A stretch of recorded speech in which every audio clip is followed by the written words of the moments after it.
Hey everyone, welcome back to Football by Rob. It's Rob here. It's been a while, I know, but it's finally here, guys. The Premier League season is almost upon us. And in this video, I'm going to be previewing Arsenal's visit to Manchester United in what will be our first game of the season. So, to get things started, the Premier League is finally going to start again this season. It's been a long wait for us club football fans who've been starved of proper action. Club friendlies and international friendlies don't count. So the season kicks off on Friday with the champions Liverpool taking on Bournemouth, and then on Saturday we have Aston Villa versus Newcastle in the early kickoff. Then we have Brighton taking on Fulham, Sunderland taking on West Ham, Tottenham hosting Burnley, and then Wolverhampton Wanderers round Saturday off with their game against Man City. And then we move to Sunday, where the first game of the day is Nottingham Forest taking on Brentford.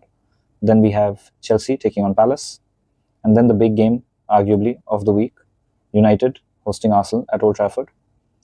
And this will be followed by Leeds United taking on Everton on Monday. That will be the late kickoff on Monday. Now, it's not going to be an easy one, obviously. There are so many storylines at play that it will be an intriguing watch, in my opinion. But I just don't care for it to be an intriguing watch. I want Arsenal to win. We need to win. And one of the main reasons why I say that is because we haven't had a very good record at United. So if I just scroll through here, in the last 10 years, we have only won there twice, and both times it's been by a solitary goal, 1-0, 1-0, both times. So the first one was in 2020 when Aubameyang scored a penalty. Real Arsenal fans will remember this as the only win in that long list of games that Arteta couldn't get a result, even if he, put a gun to Satan's head. And it was just a really abysmal time for us as fans. I still don't know how he survived that, to be honest, but we are better for him being here now.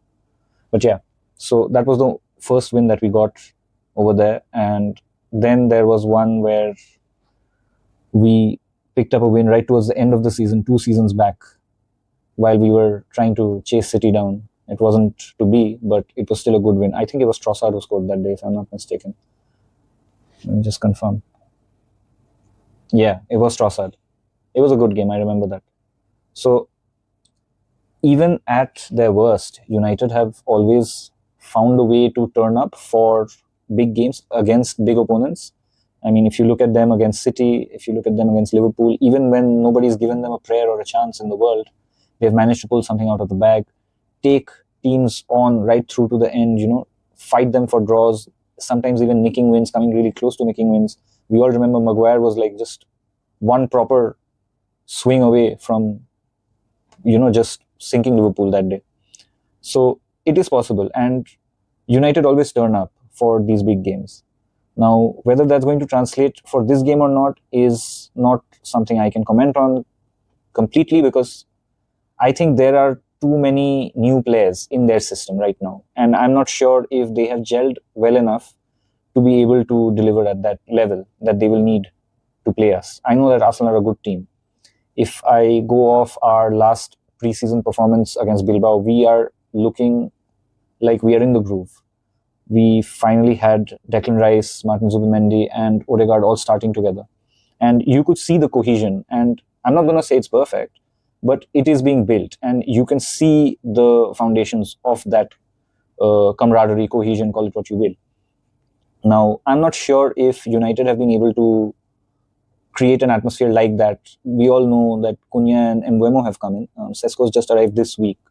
I'm not entirely sure if he's going to be ready to start right away. And that remains to be seen. There is also this whole discussion about Sesko and Gyökeres, because if you just, go back a couple of months at the start of the window, I mean, most Arsenal fans were probably convinced that they were going to get Sesko because he was reported as the top target. Meanwhile, everybody and their mother was associating Victor Gyökeres with Man United because of the fact that Ruben Amorim had been his coach and they've had a strong working relationship in the past. And everybody thought Sesko would be a better fit for the Arsenal system that is currently in place at the club. And Gyökeres would be a better fit for the sort of game plan that Ruben Amorim is trying to deploy at Man United. But that's why football is sometimes a really messed up merry-go-round, you can say, because Gyökeres has turned up at Arsenal, and Sesko, somebody who we were chasing for over 12 months, is now at United. And I don't know who's going to come out on top. Obviously, if you want to ask me, I mean, if you've been seeing any of my videos, you know that I've been in the Gyökeres camp right from the start. It's not that I have anything against Sesko. Prior to him signing for United, at least, I didn't have anything against him. But the main issue I had was that I thought Arsenal needed a win now kind of striker, as opposed to somebody who is still a project striker and still in that developmental phase. So it remains to be seen, is what I'm going to say. What I do think is that Arsenal will be better in the midfield. So this is the predicted lineup that SofaScore has put out, and I'll show you the lineup that I've set up as well in James Lawrence Alcott's tactical board software that he's just released. Sidebar. James, I'm a nobody, you'll probably not even see this, but I just want to say thank you for creating this tool. It's really good, it's really helpful. If there's one thing I could say that you could probably consider is maybe consider a situation where some people can pay for it like in a one-time payment and just be done with it, as opposed to being forced to adopt this subscription type model where we pay month after month.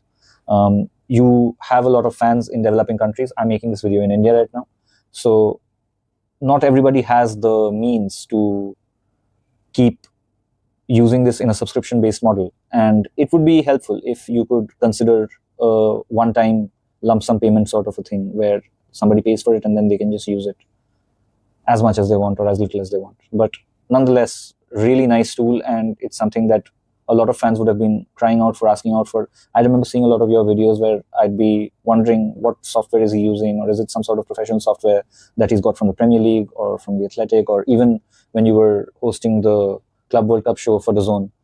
And I'm really glad to see that you've shared it with everyone. So kudos, thanks, cheers. Yeah, coming back to the topic at hand. So this is the lineup that they've mentioned, and I think we are way stronger in the midfield. And as long as everybody is all right, we should be able to boss this midfield as it is currently constructed. I mean, I'm not worried about Ugarte. Bruno is a good player, but I'm not really sure how he's going to impact if he's deeper in the middle of the park. I think Bruno is at his best when he's playing right off the striker here at Sesko, So if he's somewhere here, I think that is where he is a bit more potent as an attacker. Now, I don't see a situation where they play Casemiro against us. I mean, unless there's some injury or something that we don't know about. I'm really keen to see how we test Binder. Onana is injured. If you can see, he's doubtful, so I'm not really sure if he's going to play or not. Not that I'm worried about him, to be honest, because we all know what Andre Onana is like on his best day. So I think that's all right, but I would want to see how we test Binder. And this will be all the more important for us because last season as a team, we weren't really taking as many shots. So I think Binder's got an error in him, more than an error, in fact. So I would want us to try and test him immediately, as soon as we can. So within the first 5 minutes, I would want to see at least 2 attempts at target, or 2 attempts on goal at least, even if not on target. But we need to keep him on his toes. And for the defensive line, I think this area is where we can have our best joy.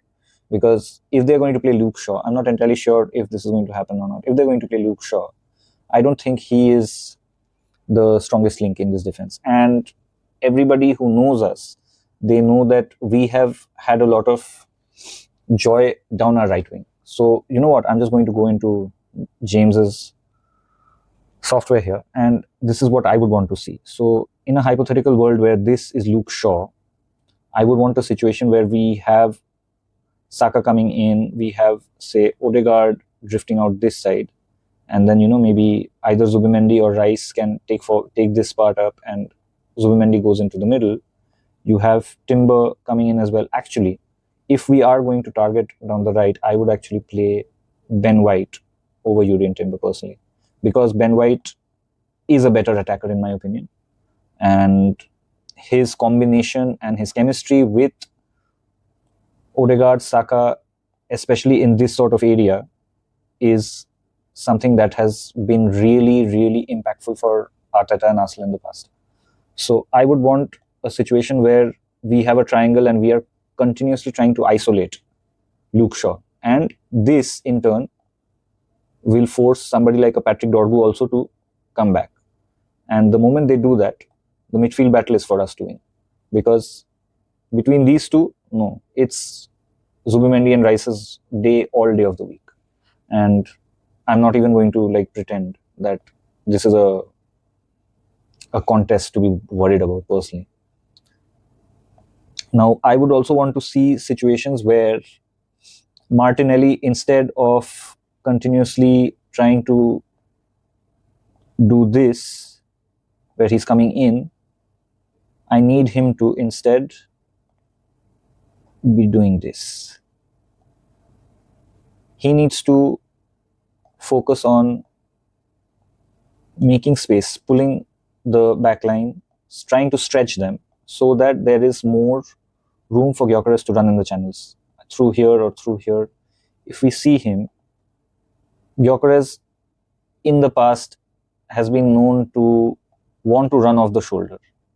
And he's the kind of player who he'll start running this way and he'll try to drag the defender there. And then just when he knows the defender is about to commit, he will go this way. So have that defender second guessing. And this will become even more useful if you have a Martinelli or a Saka dragging his centre-back partner out. Now, Shaw, I'm not worried about. I'm just going to be honest right here, okay? I think he's past his prime, so it's not a bother for me. The main issue is going to be whoever is on this side. I assume is going to be Lenny Yoro. Let me just confirm. Yeah, it'll be Lenny Yoro on this side, right? So, yeah. So, De Ligt will be the centre-back in the middle, holding it down. And he's going to have these two guys trying to support him, right? I'm not worried about Shaw. I am worried about Yoro. Now, Yoro is somebody, he's pacey, he's fast, and he's pretty sound on the ball. And I've seen him put in some good challenges, good tackles. He was injured in his first ever preseason game against Arsenal when he joined United last season. So to be able to come back from that and then join what I can only call a severely dysfunctional team and be in a situation where your manager's gone after 8 or 9 games and then you have a new manager come in and subsequently be a part of a United team that had a really forgettable season in terms of performances, in terms of league position and everything. I think Lenny Yoro did really well. So I'd be worried about him. And this is one situation where I think, I can't believe I'm about to say this, but I think Madueke will be a better deal. Because Madueke will be somebody who is going to constantly try to run in and make something happen. He's known for his progressive carries, so I won't be surprised if he is in a situation where he is dragging the centre-back out wide. And again, this is where you end up giving Amad Diallo a decision to make. Now, Amad Diallo is a player I rate. I think he's a very good player, very hardworking, and he's always driven. He's the kind of player who wants to take the game by the scruff of its neck and try to do something on his own. And that's admirable in a player. The problem is that can very easily devolve into naivete for a player. If he's trying too hard and if the opposition can figure him out quickly, I think that will be a problem. And why I think that will be a problem for him is because while Madueke does this, we also have this man who is known to break in this way or that way. Now, I wouldn't want him breaking this way because I think Lewis Kelly can't cross properly. I think that is something he needs to work on. But if you're in a situation where Lewis Kelly can invert in, as the kids would call it nowadays, so you have Gyökeres moving forward, Odegaard is here, and between Ben White, yeah, they can do this. Zubimendi can hold the fort down here. We have this, and then you have Rice acting as a central pivot now in the attacking third, and then you have Lewis Kelly in as well, so he can crash into the box if necessary and provide that spare man. Now that I think is something where the match can be won and lost, in my opinion. That is the place where I think the match can be won and lost, in my opinion. And I would really, that is the sort of system I would deploy. So when we are in attack, when we are in possession, this is the sort of system that I would want to deploy. And if we push up, they will obviously want to go back as well. Oops, my bad.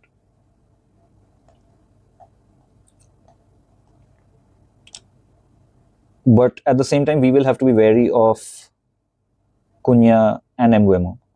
Now, I'm not entirely sure just how sharp they are as of the time I'm taping this. But again, I'd like to give them the benefit of the doubt, given that they are professionals. That being said, I think we are in a decent space. We are in a decent position to ward them off.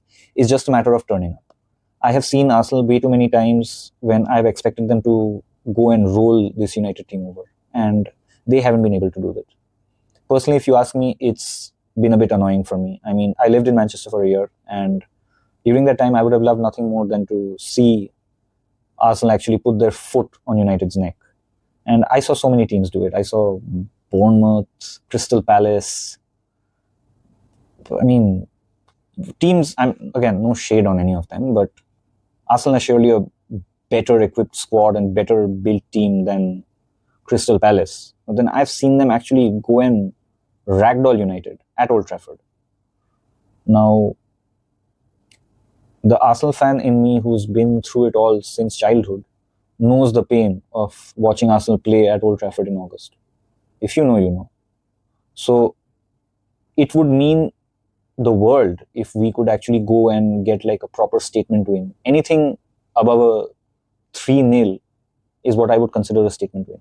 But I don't see Arsenal doing that because, like I mentioned, United turn up for the big games. And also because Arsenal have had that track record of not being able to finish their dinner at Old Trafford. Even when it looks like we are going to just walk all over them, they somehow find a way to keep us at bay, or we somehow find a way to just cock it up for our own selves, for the want of a better word. But this time around, I think we have enough to win. I think it'll be 2-1, personally. Yeah, that's about it. What do you guys think? Are Arsenal in a situation where they can go to United and pick up a win? Is it going to be a difficult game, an easy game? Do you think United are better equipped than they were last season? Do you think Ruben Amorim has them singing from the same hymn sheet, all the players? What sort of starting 11 do you think is going to be put out by both managers? What about Gyökeres and Sesko? Who do you think is going to come out on top in this bragging rights derby? Let me know if you think I have said anything that is correct or incorrect, or if I'm talking sense or not. I'd love to hear from you. The comments are always open. I'm really looking forward to seeing how we get the season up and running. Lord knows it's not an easy start for us. We have trips to United, Liverpool, Newcastle, all sorts in the opening few weeks. So it's not going to be easy for us. And it will be imperative for us to hit the ground running and make sure that we pick up as many points as we can before the first international break. Yeah, that's about it, guys. Let me know your thoughts, like I mentioned. If you like my content, like and subscribe. I'm also going to leave a link for James Lawrence Alcott's YouTube as well. Please follow him, watch his videos. He speaks really well. Good punditry, no bias. I really like that. And also, once again, thanks, James, for giving us this tool. That's about it, guys. I'll also leave a link for the t-shirt drawings that I do and any prints that I'm selling. If you'd like to check them out and buy them, the support always helps. And that's about it, guys. I'll catch you in the next one. See you. Cheers.